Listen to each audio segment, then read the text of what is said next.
আসসালামু আলাইকুম প্রিয় শিক্ষার্থীবৃন্দ, যারা বিবি অনার্স থার্ড ইয়ার আছো বা মাস্টার্স প্রিলিমিনারিতে আছো, ম্যানেজমেন্ট অ্যাকাউন্টিং সাবজেক্টটা উভয়েরই আছে। আশা করি সবাই লাইভটাতে জয়েন হয়েছো। তো রিকোয়েস্ট করব, আমার ভয়েসটা শোনা যাচ্ছে নাকি একটু আমাকে কনফার্ম করবা সবাই। ম্যানেজমেন্ট অ্যাকাউন্টিংয়ের ক্যাশ বাজেট চ্যাপ্টারের লাইভ ক্লাস 1, এটা অনেক বড় একটা চ্যাপ্টার। চ্যাপ্টারটার নাম হলো বাজেটিং অ্যান্ড বাজেটারি কন্ট্রোল। এখানে ক্যাশ বাজেট যে অংশটা আছে সেটা খুবই ইম্পর্ট্যান্ট। প্রত্যেক বছর ক্যাশ বাজেট থেকে কিন্তু অঙ্ক আসে। তো তোমরা কি আমার ভয়েসটা শুনতে পারছো? একটু কমেন্ট করে জানাও সবাই। যারা জয়েন হয়েছো, আমার ভয়েসটা কি শোনা যায়? আমি একটু ভয়েস শোনা গেলে তোমাদের কমেন্ট পরে তারপর ক্লাসটা শুরু করব। একটু মতামত দিবা, আমার ভয়েসটা শোনা যাচ্ছে নাকি?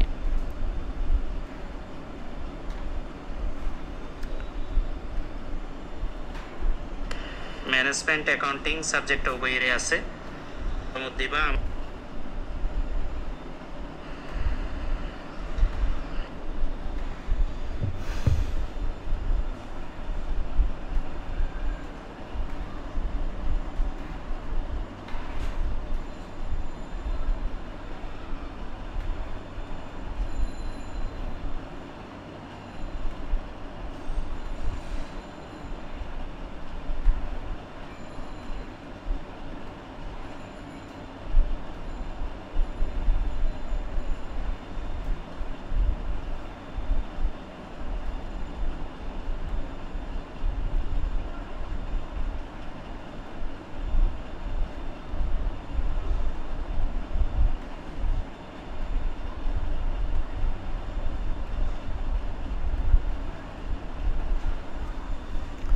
ওকে, আমি কমেন্টে কয়েকজনের দেখলাম ক্লিয়ার আছে আওয়াজ। আমি ক্লাসটা শুরু করতেছি। আজকের চ্যাপ্টারটা হলো ক্যাশ বাজেট। তো ক্যাশ বাজেটের সংজ্ঞা আমরা অঙ্কের ভিতরেই শিখব। ক্যাশ বাজেট নিয়ে ডিটেলস আগে বোঝার আগে আমরা ক্যাশ বাজেট বলতে কি বুঝি, ঠিক আছে? ক্যাশ বাজেট হলো বাজার বাংলাতে হলো নগদ বাজেট। এটি একটি প্রতিষ্ঠানের ভবিষ্যতের নগদ অবস্থানের একটি লিখিত অনুমান। অর্থাৎ একটা প্রতিষ্ঠানে কত টাকা নগদ উদ্বৃত্ত থাকে, কত টাকা প্রাপ্তি হয়েছে, কত টাকা পরিশোধ হয়েছে, এবং বছর মাস শেষে বা একটা নির্দিষ্ট সময় শেষে কত টাকা ব্যালেন্স থাকে সেটা দেখায়। তো আমরা আজকে একটা খুব ইম্পর্টেন্ট অঙ্ক করব। আমি প্রশ্নটা তোমাদের সামনে নিয়ে আসলাম, একটু প্রশ্নটা খেয়াল করি সবাই। আগে প্রশ্নটা বুঝাবো, প্রশ্ন বোঝা হয়ে গেলে আমি সমাধানে যাব। একটু মনোযোগ সহকারে খেয়াল করবা। যারা লাইভে জয়েন হয়েছো, লাইভটা শেয়ার করবা এবং কমেন্ট করে জানাবা আমার ভয়েস বা আওয়াজ ক্লিয়ার আছে নাকি। From the following information prepare a cash budget for the month of January to March. অর্থাৎ নিচের যে ইনফরমেশনগুলো দেওয়া আছে এখান থেকে তোমাকে প্রিপেয়ার বা প্রস্তুত করতে বলছে একটি cash budget for the month of January to March, এবং এই ক্যাশ বাজেটের তৈরি করার জন্য সময় হবে জানুয়ারি থেকে মার্চ মাস, অর্থাৎ 3 মাসের। Expected purchase and sales are given below. প্রত্যাশিত ক্রয় এবং যে বিক্রয় সেগুলো নিচে দেওয়া আছে। তোমরা প্রশ্নের মধ্যে দেখতে পারছো বাম পাশে মান্থসের একটা কলাম আছে, যেখানে ডিসেম্বর 2016, জানুয়ারি 2017, ফেব্রুয়ারি 2017, মার্চ 2017 এভাবে মান্থগুলো দেওয়া আছে। ডান পাশে পার্সেসের একটা কলাম আছে, সেলসের একটা কলাম আছে। তার মানে ডিসেম্বর 2016 সালে পার্সেস হলো 4800 টাকা এবং সেলস হলো 6000 টাকা। জানুয়ারি 2017তে পার্সেস 700 টাকা এবং সেলস হলো 4000 টাকা। ফেব্রুয়ারি 2017তে পার্সেস 7500 এবং সেলস 4500। মার্চের 2017তে পার্সেস 8500 এবং সেলস হলো 5000। এরপরে কিছু সমন্বয় আছে বা আরও কিছু ইনফরমেশন আছে। কি বলছে দেখো, 40% of the sales are on credit. এটার অর্থ হলো এই যে সেলস তোমরা দেখতে পাচ্ছ 6000, 4000, 4500, 5000, এই সেলসগুলোর 40% হলো বাকিতে, অন ক্রেডিট মানি বাকিতে। তাহলে 40% যদি বাকিতে হয়, আমরা জানি 100% হলো সম্পূর্ণ পার্সেন্ট। তাহলে এই 6000 টাকার যদি 40% বাকিতে হয়, ক্রেডিট মানি কিন্তু বাকিতে, তাহলে বাকি 60% কোথায় যাবে? সেটা হলো নগদে। এরকম যখন কোনো পার্সেন্ট বলে দিবে যে 40% সেলস বা 50% সেলস ক্রেডিট, বাকি পার্সেন্ট হবে ক্যাশে। তার মানে এই 6000 টাকার 40% বাকিতে বিক্রি করছে, এই 6000 টাকার 60% নগদে বিক্রি করছে। এখন প্রশ্ন হলো আমি 60% কোথায় পেলাম? দেখো 40% of the sales are on credit বলা আছে, মানে এই সেলসের 40% বাকিতে বিক্রি করছে। তাহলে বাকি যে 60% আছে, অর্থাৎ 100 থেকে 40% যদি বাকিতে হয়, আরও যে 60% অবশিষ্ট আছে সেটা নগদে ধরতে হবে। এভাবে প্রত্যেকটা সেলসের 40% বাকিতে হলে 60% হবে নগদে। এরপরের লাইনটা দেখো কি বলছে, 50% of credit sales are 50% of credit sales will be collected in the month of sales. অর্থাৎ যে ধারে বিক্রয় হবে, এই যে 40% যে ধারে বিক্রয় হবে সেটার অর্ধেক, 50% মানে অর্ধেক কালেকশন হবে যে মাসে বিক্রয় হবে সে মাসে। আবার একটু লাইনটা খেয়াল করো, 50% of the credit sales will be collected in the month of sales. অর্থাৎ এই ক্রেডিট সেলসের যে টাকা বের হবে সেটার 50% যে মাসে বিক্রয় হবে সে মাসে কালেকশন করা হবে। In the month of sales মানে যে মাসের বিক্রয় সে মাসে collection, collected in the month of sales. তারপর বলছে কি দেখো, and other 50% will be collected in the next month. দেখো 50% যদি যে মাসে বিক্রি হয় সে মাসে আদায় হয়, তাহলে আরও 50% আছে না? কারণ 100% থেকে 50% আদায় হলে বাকি 50% তারা বলতেছে কালেকশন করবে নেক্সট মান্থে বা পরবর্তী মাসে। অঙ্ক বোঝার সময়, অঙ্ক যখন আমরা করাবো তখন আরও ক্লিয়ার করব, এখন জাস্ট প্রশ্নটা শুনতে থাকো। তারপর বলছে purchase all are for cash, মানে এই যে পারচেসের কলামে তোমরা যে টাকাগুলো দেখতে পারছো 4800, 700, 7500, 8500, এই যে বিভিন্ন মাসে যে পারচেসগুলো দেখতে পারছো, ওরা বলতেছে এই পারচেসগুলো হলো নগদে, তার মানে এগুলো ক্যাশ পারচেস। এরপরে বলছে ওয়েজেস টু বি পেইড, টাকা 500 পার মান্থ, মানে প্রতি মাসে 500 টাকা মজুরি বাবদ পরিশোধ করতে হবে। এরপরে বলছে balance at bank on January 1 8 টাকা 800, তার মানে তাদের ওপেনিং ব্যালেন্স হলো জানুয়ারি 1 মানে ওপেনিং ব্যালেন্স, ব্যাংকের ওপেনিং ব্যালেন্স 800, তার মানে এটা তাদের ব্যালেন্স বিডি মানে প্রারম্ভিক ব্যাংক জমা। এরপরে বলছে it had been decided by the management that in case of defect of the fund in any month within the limit of টাকা 3000, the arrangement will be made by the bank overdraft. এই লম্বা লাইনটার অর্থ হলো it had been decided by the management, অর্থাৎ ব্যবস্থাপনা পরিচালক কর্তৃক সিদ্ধান্ত গৃহীত হইল যে যদি কোনো মাসে ইন কেস অফ ডিফেক্ট ঘাটতি হয় অফ দ্য ফান্ড তহবিলের, ইন এনি মান্থ কোনো মাসে, উইদিন লিমিট অফ টাকা 3000 3000 টাকার মধ্যে, the arrangement will be made by the bank overdraft, সেই ঘাটতি টাকা ব্যাংক ওভারড্রাফট নিয়ে অর্থাৎ ব্যাংক জমাতিরিক্ত দিয়ে এটা রিকভার করা হবে বা ব্যবস্থা করা হবে। এরপরে বলছে বাট কিন্তু ইফ যদি ইট এক্সিডস এটা অতিক্রম করে, দেন ডিভেঞ্চার উইল বি ইস্যুড, সেক্ষেত্রে ঋণপত্র ইস্যু করতে হবে। অর্থাৎ ঘাটতি যদি 3000 পর্যন্ত হয় সেটা প্রতিষ্ঠান ব্যাংক ওভারড্রাফট নিয়ে রিকভার করবে, আর যদি 3000-এর বেশি হয় সেটাকে ঋণপত্র ইস্যু করে কভার করতে হবে। এই ছিল প্রশ্নটা। এখন দেখো এই প্রশ্নটাকে বেস করে আমরা ক্যাশ বাজেট তৈরি করব 3 মাসের, এই জানুয়ারি টু মার্চ মানে জানুয়ারি ফেব্রুয়ারি মার্চ। এখন একটা ক্যাশ বাজেটের ফরম্যাট কীরকম হয় আগে আমরা একটু সেটা দেখব, তারপরে আমি অঙ্কটার সমাধান দেখাবো। তাহলে আমরা একটা ফরম্যাট খেয়াল করি। দেখো আমি একটা ক্যাশ বাজেটের ফরম্যাট নিয়ে আসলাম, আশা করি সবাই দেখতে পারছো।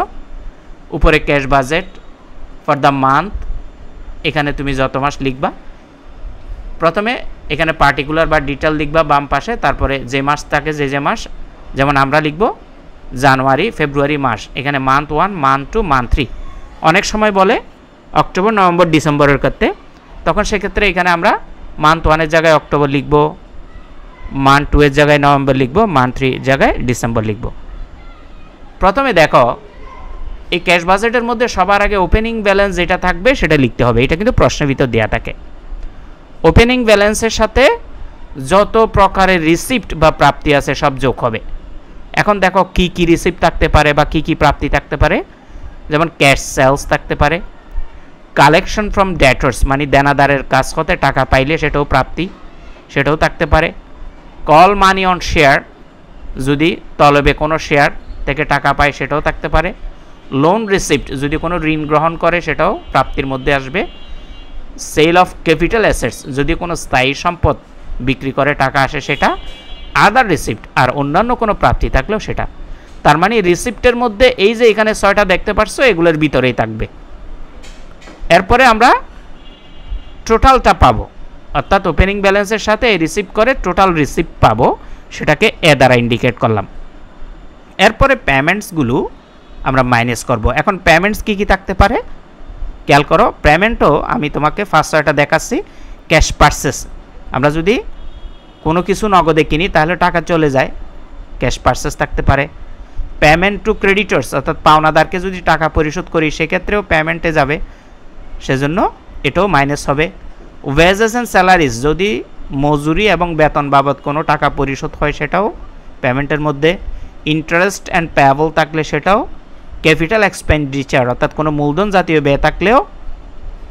লোন রিপেইড, যদি ঋণ পুনরায় পরিশোধ হয়, মানে ঋণ নিছ সেটা যদি রিপেইড বা পরিশোধ হয় সেটাও থাকবে। ট্যাক্স থাকতে পারে, ডিভিডেন্ডস থাকতে পারে। এই সবগুলো পেমেন্ট যোগ করে টোটাল পেমেন্ট পাবো, সেটার নাম বি দিব। এখন টোটাল রিসিপ্ট যেটা পাইছি সেই টোটাল রিসিপ্ট থেকে আমি যদি টোটাল পেমেন্ট মাইনাস করে দিই তাহলে আমরা ক্লোজিং ব্যালেন্সটা পেয়ে যাব। বুঝতে পারছি? তাহলে দেখো এটা একটা ফরম্যাট। এখন এই যে ফরম্যাটটা তোমাদেরকে দেখাইলাম, এই ফরম্যাটের আলোকে আমরা আজকের অঙ্কটা করব। তাহলে আমি একটু প্রশ্নটাতে আবার আসলাম, একটু কমেন্ট করে জানাবা, কারণ আমি যখন অঙ্কে থাকি ভয়েস ক্লিয়ার আছে নাকি অনেক সময় বুঝতে পারি না। আমি একটু কমেন্ট চেক করতেছি, ভয়েস যদি ক্লিয়ার থাকে একটু সবাই ক্লিয়ার লিখবা, সমস্যা থাকলে একটু সমস্যা লিখে দিবা আর একটু শেয়ার করবা। আমি কমেন্টগুলো চেক করে আমি মূল ক্লাসে যাব।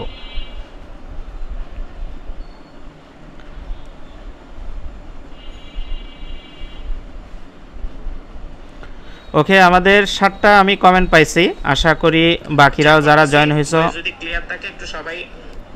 ওকে, তাহলে আমি ক্লিয়ার আছে বুঝতে পারতেছি। তাহলে আমরা এখন এই যে ফরম্যাট এখানে দেখছি এই ফরম্যাটটার মতো করে একটা ফরম্যাট রেডি করব। আমি পরবর্তী পেজে আসলাম, ওইটার মতো করে উপরে ক্যাশ বাজেট লিখলাম for the month of January to March. যেহেতু আমাদের জানুয়ারি থেকে মার্চ মাসের ক্যাশ বাজেট করতে বলছে, সেজন্য আমাদের ক্যাশ বাজেটের নিচে আমরা কি লিখলাম, for the month of January to March. Particulars 3টা মাস দিলাম, একটা জানুয়ারি, একটা ফেব্রুয়ারি, একটা মার্চ। আমরা ফরম্যাটের মধ্যে বলছিলাম কি প্রথমে ওপেনিং ব্যালেন্স বা ব্যালেন্স বিডিটা লিখব। তাহলে দেখো আমি ব্যালেন্স বিডি লিখলাম, এই জানুয়ারির কলামে 800 টাকার যেটা বসাইলাম, এটা প্রশ্নে কোথায় আছে খেয়াল করো। দেখো প্রশ্নের মধ্যে এই যে সমন্বয় যেখানে আছে সেখানে দ্বিতীয় লাইনের শেষের দিকে একটা কথা আছে, balance at bank on January 1 8 টাকা 800, মানে তাদের ওপেনিং ব্যালেন্স ছিল বা ব্যালেন্স বিডি ছিল 800 টাকা।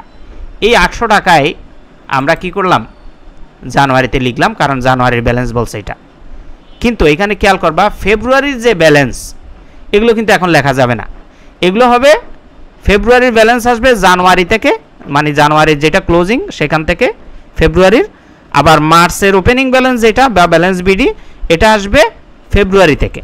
সেজন্য প্রথম মাসের ওপেনিং ব্যালেন্সটাই একমাত্র প্রশ্নে দেয়া থাকবে বাকি ব্যালেন্সগুলো তৈরি হবে প্রথম মাস থেকে দ্বিতীয় মাসের ওপেনিং, দ্বিতীয় মাস থেকে তৃতীয় মাসের ওপেনিং।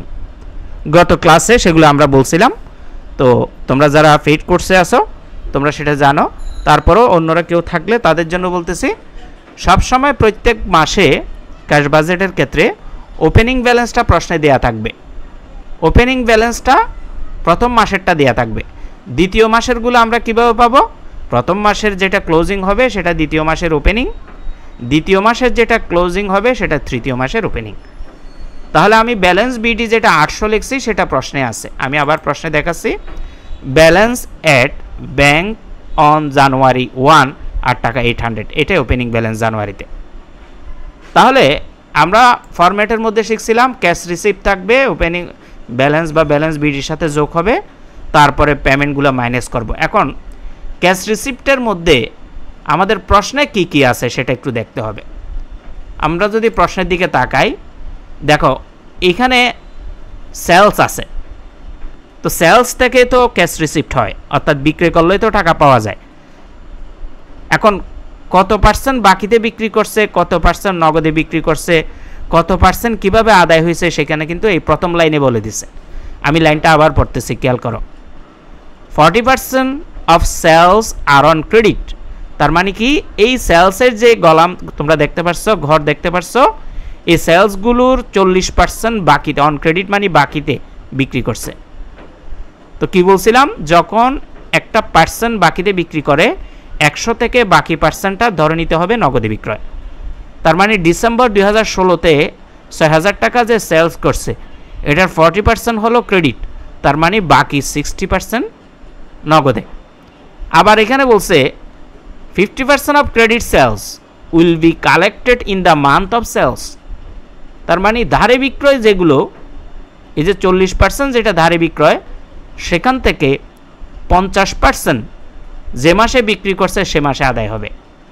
তারপর বলছে and other 50% will be collected in the next month, বাকি যে 50% থাকবে, 50% আদায় করলে আরও 50% যে থাকবে সেটা পরবর্তী মাসে আদায় হবে।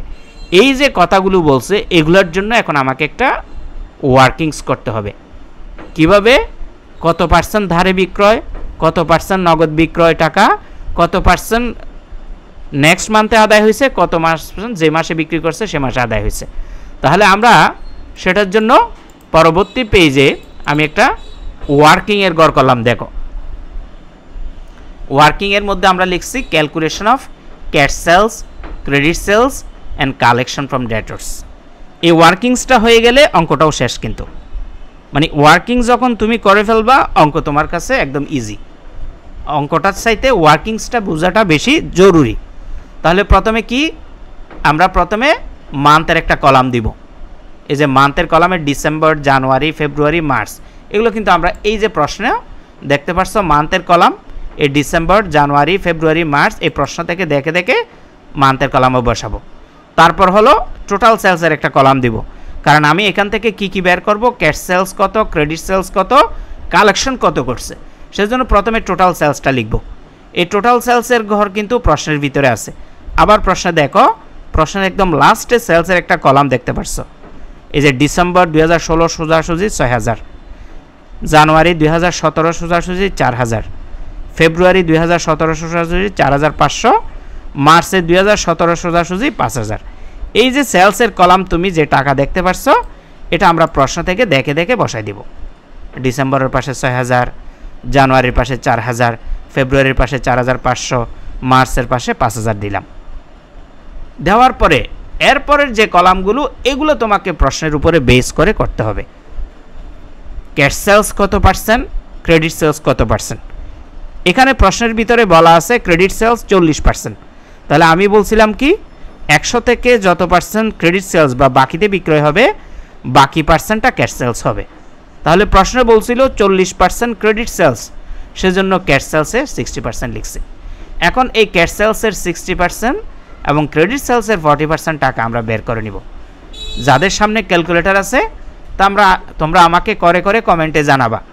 আমাকে বলো এই টোটাল সেলস 6000 টাকা, এটার 60% কত হবে, 40% কত হবে, ক্যালকুলেটারে করে বলো। টোটাল সেলসের উপরে কিন্তু পার্সেন্টগুলো প্রয়োগ হবে, অর্থাৎ এই ৬০০০ টাকার ৬০% করে দেখো ৩৬০০ আসবে। আবার এই ৬০০০ টাকার ৪০% করে দেখো ২৪০০ আসবে। এভাবে প্রত্যেকটা মাসের, যেমন জানুয়ারির তার ৬০% করবা, এই ৪০০০ টাকার ৬০% করো ২৪০০ আসবে। আর ক্রেডিট সেলস ৪০%, ৪০০০ টাকা ৪০% করো ১৬০০ আসবে।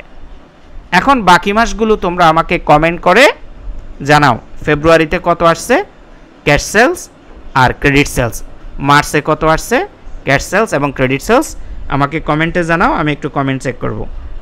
ক্যালকুলেটরে করবা সবাই, যারা সামনে ক্লাস করতেছ ক্যালকুলেটর দেখে সবাই কমেন্ট করে করে বসাই দাও ক্যাশ সেলস এবং ক্রেডিট সেলস, আমাকে কমেন্টে জানাও, আমি একটু কমেন্ট।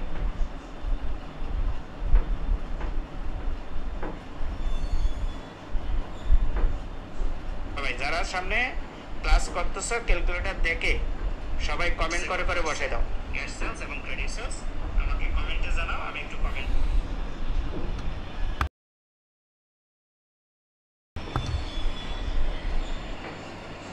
সবাই যারা সামনে ক্লাস করতেছ ক্যালকুলেটর দেখে সবাই কমেন্ট করে করে বসাই দাও ক্যাশ সেলস এবং ক্রেডিট সেলস, আমাকে কমেন্টে জানাও, আমি একটু কমেন্ট। আচ্ছা, এখানে একজন প্রশ্ন করছে 60% নাকি 50% আসবে? 60% আসবে, মানে 60% ক্যাশ সেলস হবে। কেন 60% ক্যাশ সেলস হবে আমি বলি তাহলে। দেখো প্রশ্নে আমি আবার নিয়ে আসলাম, এই প্রশ্নের মধ্যে বলছিল কি 50% of sales are on credit, মানে এই যে সেলসগুলো আছে এই সেলসগুলোর মধ্যে 40% বাকিতে। তাহলে 40% যদি বাকিতে যায়, 100 থেকে 40% বাকিতে গেলে আর বাকি 60% থাকে, সেজন্য ক্যাশ সেলসের করে 60% হবে। তারপরে বলছে যে ক্রেডিট সেলস বা বাকি বিক্রয় যে 40% হয়েছে সেগুলোর 50% যে মাসে বিক্রয় সে মাসে আদায় হবে, ইন দ্য মান্থ মানি যে মাসে বিক্রয় সে মাসে, বাকি 50% নেক্সট মান্থে। ঠিক আছে, তাহলে আমরা এই যে ওয়ার্কিংয়ের ঘরে ক্যাশ সেলসের এখানে 60% লিখবো, কেন? কারণ ক্রেডিট সেলস 40%। তাহলে তোমরা ফেব্রুয়ারি মাসে বের করছো আশা করি, 4500 60% করে দেখো 2700 আসবে। আবার 4500 40% ক্রেডিট সেলস বের করতে চাইলে 4500 গুণ 40% 1800 আসবে। ঠিক একইভাবে মার্চ মাসে দেখো, মার্চ মাসে তোমাদের 5000-এর 60% করো 3000 আসবে ক্যাশ সেলস, আর মাসের ক্রেডিট সেলস 40% 5000-এর করে দেখো 2000 আসবে। এ পর্যন্ত আমাদের সবার ক্লিয়ার। এখন আসে এই কালেকশনের গড়টাতে। দেখো এই কালেকশনের গড়টা তৈরি হয় তোমার প্রশ্নের ভিতরে যে যে মাসের বাজেট তৈরি করতে বলবে সে মাস। যেমন আমাদের প্রশ্নে বলছে জানুয়ারি টু মার্চ, সেজন্য কালেকশনের গড়ে এখানে জানুয়ারি ফেব্রুয়ারি মার্চ বসবে, এখানে কিন্তু ডিসেম্বর বসবে না। কেন? কারণ আমার টার্গেট হলো আমার বাজেটের যে পিরিয়ড আছে, বাজেটের যে সময়টা উল্লেখ আছে সেটার কালেকশন কত বের করা। সেজন্য এখানে সব সময় খেয়াল করবা যে মাসগুলোর বাজেট তৈরি করতে বলবে সে মাসে কালেকশনের কলাম হবে। তাহলে সেজন্য কালেকশন জানুয়ারি ফেব্রুয়ারি মার্চ বসছে। এখন মনোযোগ দিয়ে খেয়াল করবা, একদম মনোযোগ দিবা এখন যে কিভাবে টাকাগুলো আসছে। দেখো আমাদের প্রশ্নে বলা আছে কি ধারে বিক্রয় যেটা হয়েছে সেটার, অর্থাৎ এই 40%-এর টাকার অর্ধেক যে মাসে বিক্রি করছে সে মাসে আদায় হবে, আর বাকি 50% নেক্সট মান্থে হবে। কোথায় বলছে আমি আবার প্রশ্নটা তোমাদেরকে দেখাই, এই জায়গায় স্টুডেন্টরা ভুল করে, এই জায়গায় খেয়াল করো।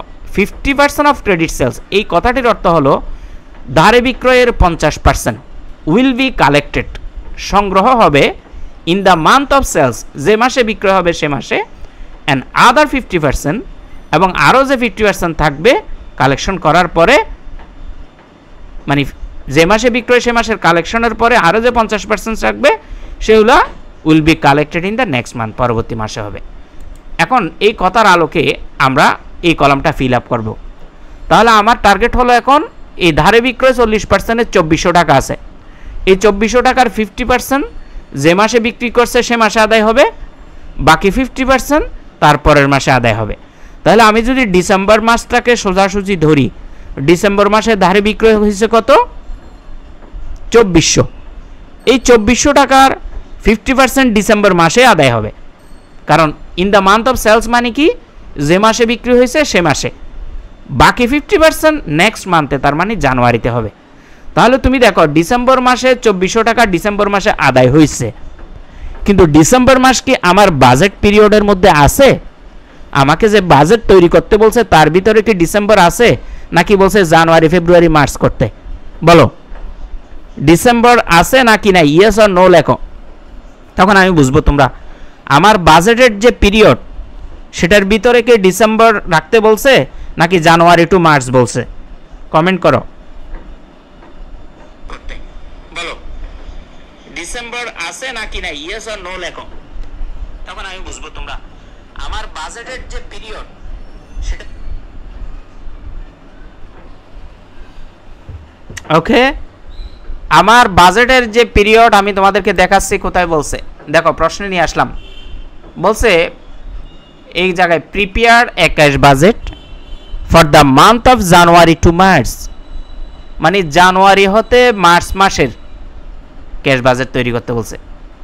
তাহলে ডিসেম্বর মাস আমি যদিও রাখছি, কিন্তু ডিসেম্বর মাসের 50% তো আসবে না, কারণ ডিসেম্বর মাসের হিসাব ডিসেম্বর মাসে হবে, বাট বাকি 50% ডিসেম্বরের টাকা নেক্সট মান্থ মানে কি ডিসেম্বরের পরের মাস বলতে কোন মাস, জানুয়ারি মাস।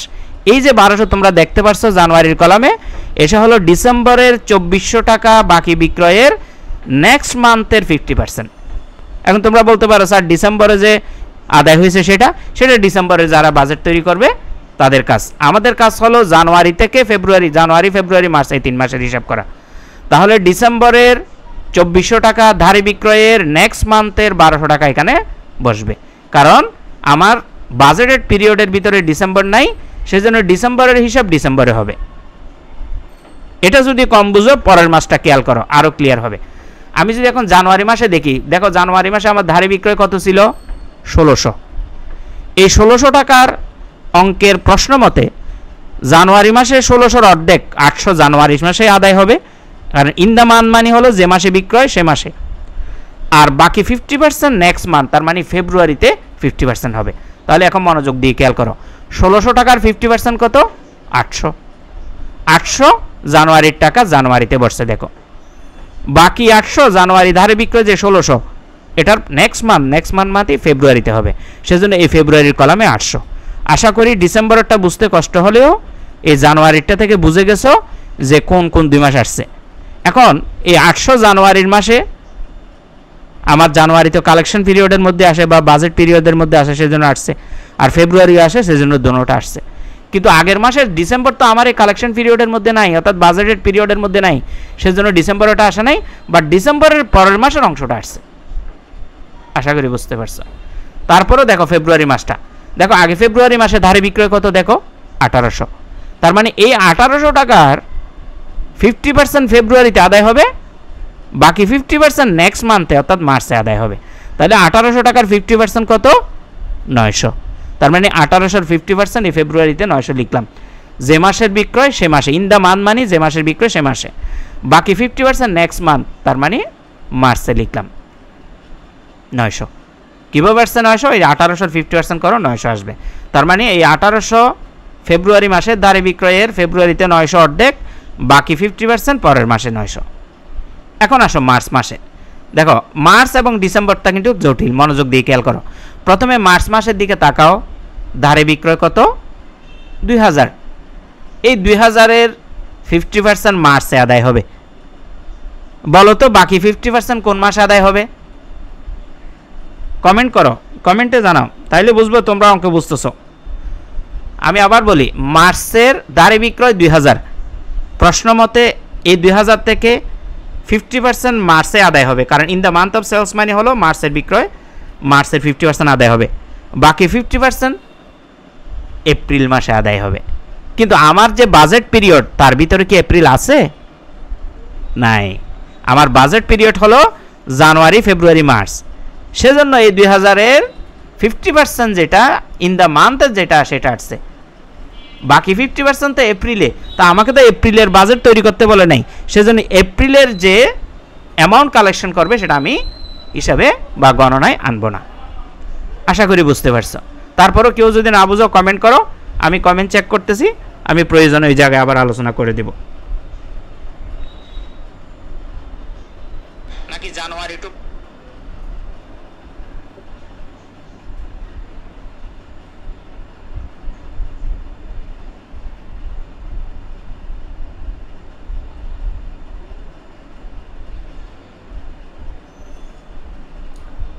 ওকে, কারো কোনো যেহেতু প্রশ্ন নাই তাহলে আমি পরের স্লাইডে যাচ্ছি। ওয়ার্কিংটা ক্লিয়ার সবার কাছে? ওয়ার্কিংটা ক্লিয়ার? আমি আবার একটু সামারি করে দিচ্ছি। ওয়ার্কিংটা বুঝলে অঙ্ক শেষ। ক্যাশ বাজেটে মূল হলো ওয়ার্কিংটা, আর কিছু নাই ক্যাশ বাজেটের মধ্যে।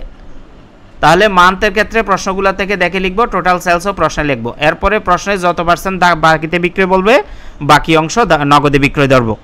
ধরার পরে প্রশ্নে বলছে বাকি বিক্রয় যেগুলো হয়েছে সেখান থেকে 50% যে মাসে বিক্রয় হয়েছে সে মাসে আদায় হবে, বাকি 50% পরের মাসে আদায় হবে। তো ডিসেম্বর মাসের 50% 2400 টাকা ডিসেম্বরে আদায় হয়েছে, সেজন্য আমরা কালেকশনের মধ্যে ডিসেম্বরটা রাখি না, যেহেতু ডিসেম্বর আমার বাজেটের সময়ের ভিতরে নাই, মাসের মধ্যে নাই। বাট ডিসেম্বরের বাকি 50% পরের মাস মানে জানুয়ারি মাসে আসছে। ঠিক একইভাবে জানুয়ারি 1600 টাকার 50% জানুয়ারিতে, বাকি 50% ফেব্রুয়ারিতে। ফেব্রুয়ারির 1800 টাকার 50% ফেব্রুয়ারিতে, বাকি 50% পরের মাসে মার্চে। বাট মার্চের 2000 টাকার 50% মার্চে, কিন্তু মার্চের পরের মাস এপ্রিলে।